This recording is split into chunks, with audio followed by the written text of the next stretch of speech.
Hello friends, कैसे हो आप सब। होपफुली सब अच्छा कर रहे होंगे। तो आज का हमारा टॉपिक है हिस्ट्री ऑफ अकाउंटिंग।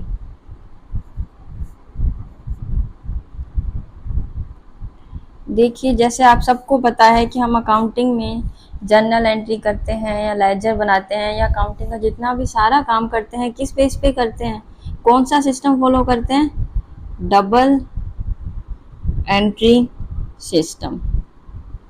तब क्वेश्चन ये बनता है कि ये सिस्टम आया कहाँ से। तो देखिए, 1494 में, सबसे पहले 1494 में इटली के एक स्कॉलर थे जिनका नाम था ल्यूकस पैसियोली।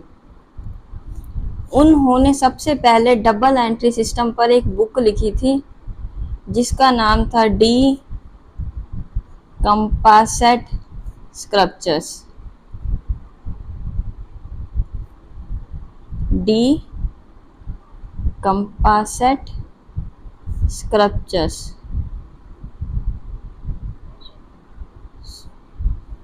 कब लिखी थी इन्होंने ये बुक? 1494 में, या आप यूं कह सकते हैं 15वीं सदी के अंत में।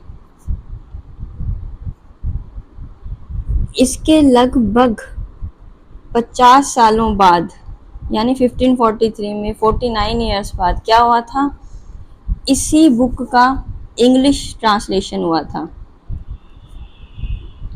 इंग्लिश ट्रांसलेशन मीन्स इसी बुक का अंग्रेजी में अनुवाद किया गया था। और वो किसने किया था? स्कॉलर कौन थे वो? ह्यूज ओल्ड कैसल, ये उनका नाम है, जिन्होंने क्या किया था, इस इटालियन बुक को इंग्लिश में ट्रांसलेट किया था।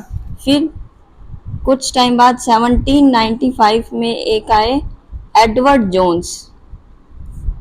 इन्होंने क्या किया, इन्होंने डबल एंट्री सिस्टम पे इंग्लिश में बुक लिखी थी जिसका नाम था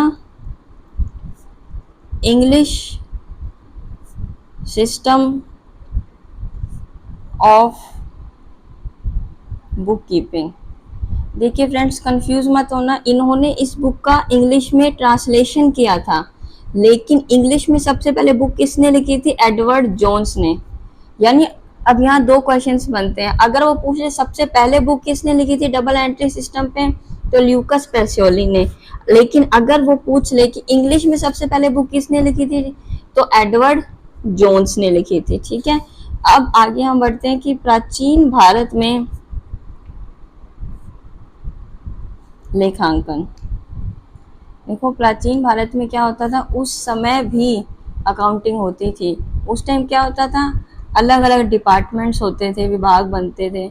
उन विभागों में क्या होता था, उन विभागों को सबको अपना अपना लेखा रखना होता था, अपने अपने अकाउंटिंग। वो सब विभाग अपना अपना लेखा, अपने अपने अकाउंटिंग करने के बाद अपने जितने भी पेपर्स, डॉक्यूमेंट्स हैं या अकाउंटिंग करने के बाद जो भी अकाउंट्स हैं वो सब किसको दे देते थे? केंद्रीय लेखा विभाग को दे देते थे, जिसे उस टाइम क्या कहा जाता था? अक्षपटन। और इसका जो अधिकारी होता था या जो अध्यक्ष होता था उसे कहा जाता था अक्षपटलम अध्यक्ष। ये याद होना चाहिए।